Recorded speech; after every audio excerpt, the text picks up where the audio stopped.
when I did listen to, the radio in the 80s, and they had a lot of uh, broad spectrum of music and stuff like, say, Janet Jackson, wasn't my favorite, but it wasn't bad, and I wouldn't turn the channel.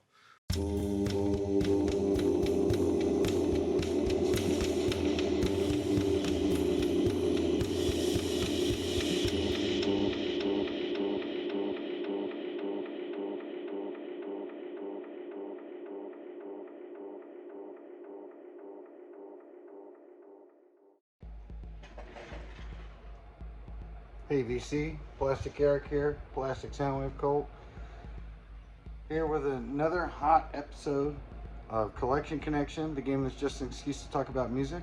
It's a game I play with my brother Bryce over on Good Show Ponsonby. I do my response to a connection of his album every Monday, and then he takes that album and makes a connection on Thursday. Now that we got that out of the way, the last album that my brother showed was Taylor Swift, 1989.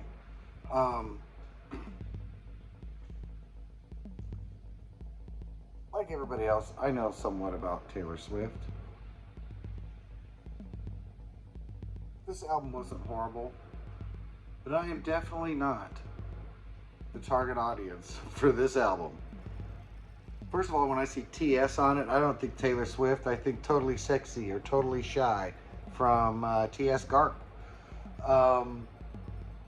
And I can imagine these 14-year-old girls sitting around and talking about these songs, about who's this about and who's that about. And it was interesting about the year of it.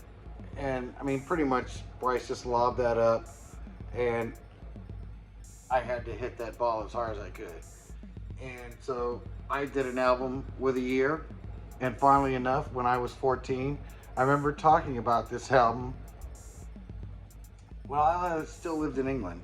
84 was a weird year. I lived half the year in England and then the other half back in the States. And before we left England, this album came out. I bought it at the BX. And I remember the big discussion was, this guy's playing synthesizers now. Is he still going to be a good guitar player? Now that he's going to switch over to synthesizers? It was a calamity at the time. But it was a totally successful album. People look back on it and love it today. And of course, that's Van Halen's 1984. So 1989, 1984. It was low-hanging fruit. I had to take it. Give me an excuse to get this album in. I used to have the actual record of this, but it's a long story why I don't have it anymore. But I remember my mom being very concerned about what was on this album, and I think she had me play it to where she could listen to it because it had this little kid, angel, cherub, smoking a cigarette. So technically, it's a cherub, not a kid smoking a cigarette. And cherubs are old as shit, But yeah, 1984. I really love this album, and it's funny having it on CD. After all, I think when I bought it on CD, I went in and they had a sale, and it was $3 a CD. I picked up this, Women and Children First, and I think the second Van Halen album. But I got a few Van Halens from the David Lee Roth era, of course. Not that I have anything against Sammy Hagar, I just never got into that aspect of Van Halen's music. When it comes to Sammy Hagar and Van Halen, I'm up there in knowledge is the same about knowing about Taylor Swift. And so this album here was the last one that had David Lee Roth on it, and it's got some great songs on it. I love the poses for these guys. They're so serious. Or Van Halen. You gotta love it. I love how David Lee Roth has got the wind in his hair. Hindsight now, huh? But fantastic album. I've always liked Hot for Teacher. I like House of Pain. I'll Wait's not a bad song. The deep cuts in this one. Of course,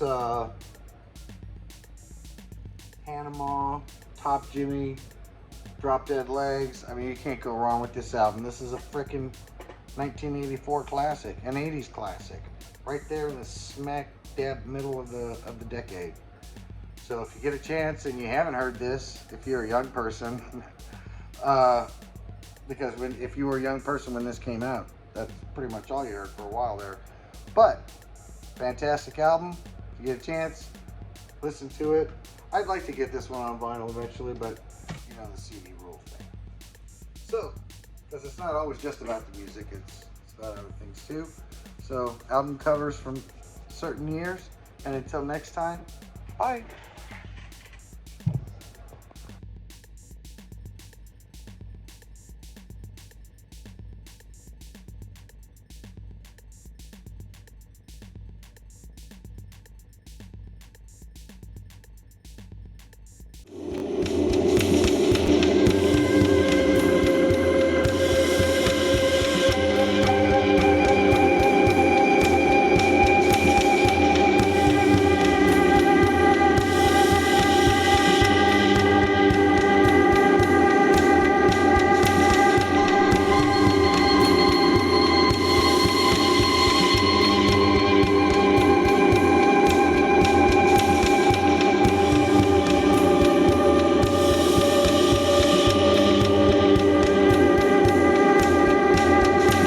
Meow, baby.